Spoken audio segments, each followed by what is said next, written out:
Hi, എല്ലാവർക്കും നമസ്കാരം. Welcome to Padmini's kitchen.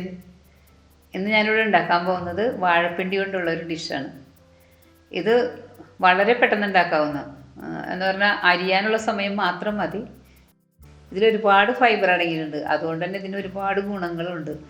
നമ്മുടെ ബോഡിയെ ഡീറ്റോക്സ് ചെയ്യാനും ഡൈജഷൻ നന്നായിട്ട് നടക്കാനും അതുപോലെ കോൺസ്റ്റിപ്പേഷൻ ഇല്ലാതാക്കാനും വളരെ ഹെൽപ്ഫുള്ളാണിത്. നമ്മളിതിനു വേണ്ടി ഉപയോഗിക്കുന്ന പിണ്ടി പാളയംകുടം വാഴയുടെ പിണ്ടിയാണ് ഏറ്റവും നല്ലത്. നാട്ടിലൊക്കെ അതാണ് ഉപയോഗിക്കുന്നത്. ഇപ്പോൾ ഇവിടെയൊക്കെ നമ്മൾ കടയിൽ നിന്ന് കിട്ടുന്ന പിണ്ടിയാണ് ഉപയോഗിക്കുന്നത്. എന്തായാലും ഗുണങ്ങളൊക്കെ ഉണ്ട് എല്ലാത്തിനും. ടേസ്റ്റ് പാളയംകുടം വാഴ പിണ്ടിയാണെന്ന് പറയും. റോബസ്റ്റ് വാഴയുടെ പിണ്ടി എടുക്കാറില്ല നമ്മൾ, അത് കഴിക്കുമെന്ന് പറഞ്ഞിട്ടുണ്ട്. നമുക്ക് ഇതിപ്പോൾ നാട്ടിലുള്ളവർക്ക് കിട്ടുന്ന കാര്യമാണ്. അത് കിട്ടാത്തവർ നമ്മൾ കടയിൽ നിന്ന് വാങ്ങിക്കുന്നത് എന്തായാലും കുഴപ്പമില്ല. കടയിൽ അവർ ചീത്ത സാധനം കൊണ്ടൊന്നും വയ്ക്കില്ലല്ലോ, കൈക്കുള്ളതൊന്നും കൊണ്ട് വയ്ക്കില്ല.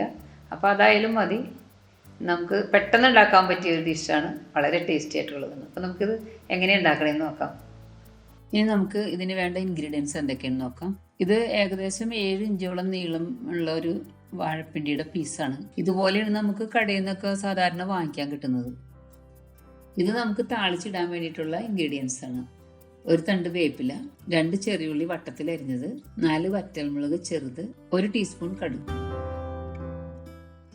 1.5 ടേബിൾ സ്പൂൺ വെളിച്ചെണ്ണ താളിക്കുന്നതിന് വേണ്ടി, നല്ല എരിവുള്ള പച്ചമുളക് 7 എണ്ണം ചെറുതായി അരിഞ്ഞു വെച്ചത്, ഉപ്പ് ആവശ്യത്തിന്, അധികം പുളിയില്ലാത്ത തൈര് 1/2 ലിറ്റർ എടുത്ത് വെച്ചിട്ടുണ്ട്. നമുക്ക് ആവശ്യത്തിന് ഒഴിച്ചു കൊടുത്താൽ മതി.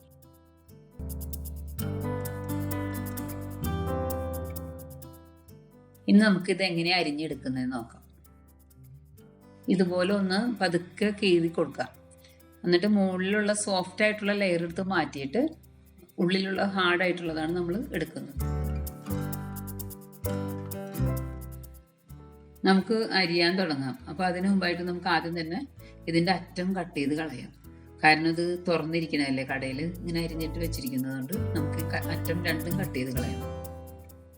ഇനി നമുക്കിത് ഇതുപോലെ കനം കുറച്ച് വട്ടത്തിൽ അരിഞ്ഞ് ഇങ്ങനെ വെക്കുക.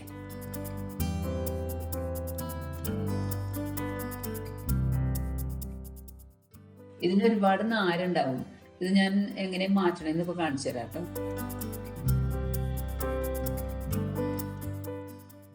ഇതിന് അധികം നാര് കാണുന്നില്ല, ചിലതിനൊക്കെ നല്ല നാരുണ്ടാവും. ഇതിപ്പോൾ ഏത് കണ്ടപ്പോൾ അതൊക്കെ വലിഞ്ഞ് വരുന്ന പോലെ തോന്നും. നമ്മൾ വിരൽ വെച്ച് ചുറ്റിച്ച് എടുക്കണം. ഇതുപോലെ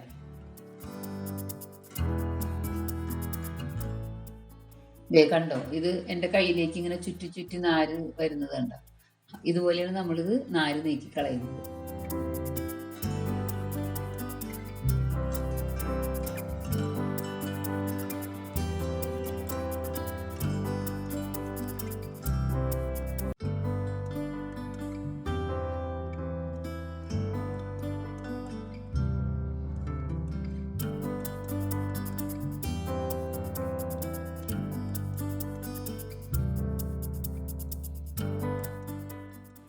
ഇതേ കണ്ടോ, നാര് മുഴുവനും എൻ്റെ വിരലിലേക്ക് വന്നിട്ടുണ്ട്.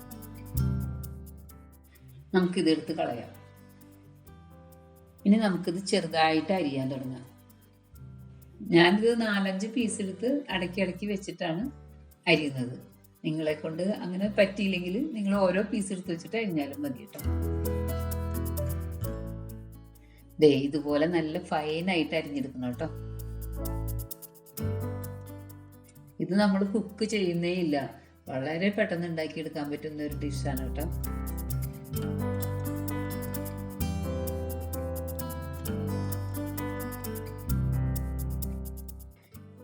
ഇത് നമ്മളിങ്ങനെ അരിഞ്ഞുകൊണ്ടിരിക്കുമ്പോൾ തന്നെ നമ്മളത് വെള്ളത്തിലേക്ക് ഇട്ട് കൊടുക്കണം, അല്ലെങ്കിൽ അത് കറുത്തു പോകും.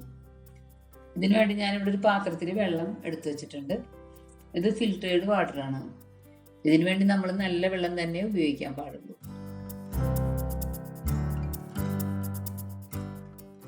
ഇത്രയും ഫൈനായിട്ട് അരിയുമ്പോൾ നിങ്ങൾ വളരെ ശ്രദ്ധിച്ചരിയണം കേട്ടോ. നിങ്ങൾ കൈയൊന്നും മുറിക്കാതെ സൂക്ഷിച്ചരിയണം കേട്ടോ. ഇതിന് വേറെ പണിയൊന്നുമില്ല. ഇത് ഈ അരിയൽ മാത്രമേ ഉള്ളൂ ഇതിന് കുറച്ച് ബുദ്ധിമുട്ടുള്ള കാര്യം. ഇനി നമുക്ക് ഈ വെള്ളത്തിൽ നിന്ന് ഇതെല്ലാം വാരി ഒരു പാത്രത്തിലേക്ക് മാറ്റാം. കൂടുതൽ നാരുള്ളതാണെങ്കിൽ ഒരു ഫോർക്കോ എന്തെങ്കിലും ഇതിൽ ഈ വെള്ളത്തിലിട്ടൊന്ന് ചുറ്റിച്ചു കഴിഞ്ഞാൽ ആ നൂലൊക്കെ അതിൻ്റെ കൂടെ പോകുന്നുള്ളൂ. ഇതിനധികം നാരില്ലാത്തത് കൊണ്ട് ഞാൻ നേരെ വാരി പാത്രത്തിലേക്ക് വെക്കുകയാണ്. ഇനി നമുക്ക് ഇതിലേക്ക് ആവശ്യത്തിനുള്ള തൈര് ഒഴിച്ചു കൊടുക്കാം. ഞാൻ ഇതിലേക്ക് ചേർക്കാൻ പോകുന്നത് കട്ട ഉടച്ചെടുത്തിട്ടുള്ള നല്ല ക്രീമി ആയിട്ടുള്ള തൈരാണ്. ഇനി നമുക്ക് ഇതിലേക്ക് അരിഞ്ഞു വെച്ച പച്ചമുളക് ഇട്ട് കൊടുക്കാം. ഇനി ഇതിലേക്ക് ആവശ്യത്തിന് ഉപ്പിട്ട് കൊടുക്കാം. എന്നിട്ട് നന്നായി ഇളക്കി യോജിപ്പിച്ച് കൊടുക്കണം. ഇതുപോലെ നന്നായിട്ട് ഒന്ന് മിക്സ് ചെയ്ത് കൊടുക്കണം. അപ്പോൾ ഉപ്പൊക്കെ അതിലേക്ക് ചേർന്ന് എല്ലാം യോജിച്ച് വരുമ്പോൾ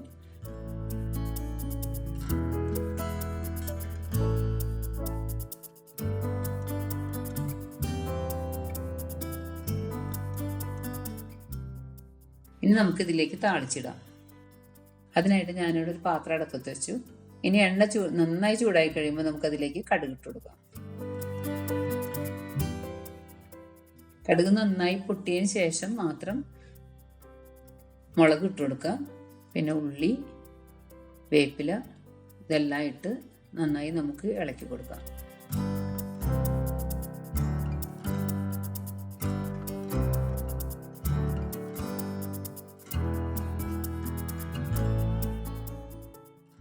ഇതുപോലെ ഗോൾഡൻ കളറാവണം. ഇനി ഇത് നമുക്ക് തൈരും പിണ്ടിയും കൂടി മിക്സ് ചെയ്ത് വെച്ചിരിക്കുന്ന അതിലേക്ക് ചേർത്ത് കൊടുക്കാം. ഇതോടെ നമ്മുടെ പിണ്ടിക്കറി റെഡി ആയി കഴിഞ്ഞു.